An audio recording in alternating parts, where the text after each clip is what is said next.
Hello दोस्तों, कैसे हो? आई होप सो कि आप सब लोग ठीक होंगे।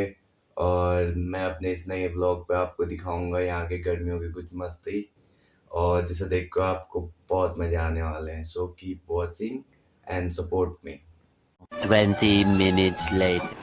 दोस्तों इतनी छोटी नदी है और इसने तबाही देखो। ये पुल है, ये बीआरओ ने बना रखा है। देखो यहाँ तबाही के चलते काम चल रहा है अभी भी। दोस्तों ये इधर देखो, ये नज़ारा, ये आपदा के टाइम पे काफ़ी तबाही मची यहाँ। और ये ऊपर ये बेकोट गांव, मकान तो दिख नहीं रहे, यहीं अगल बगल ही होंगे। और ऊपर बानी, और ये है छिपला केदार। दोस्तों अब मैं आपको दिखाऊंगा वो तालाब जिसमें हम नहाएंगे। ऑलरेडी यहाँ दिख रहे हैं मुझे।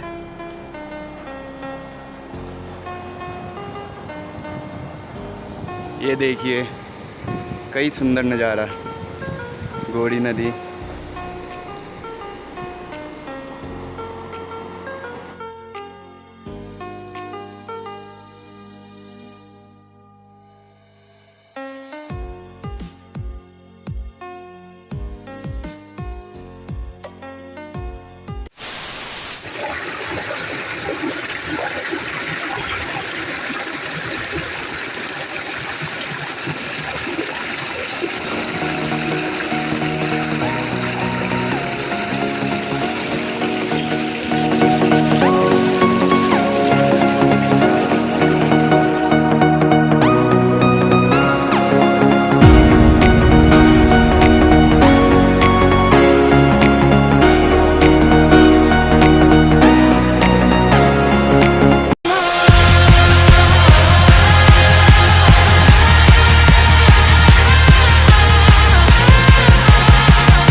His name is John C.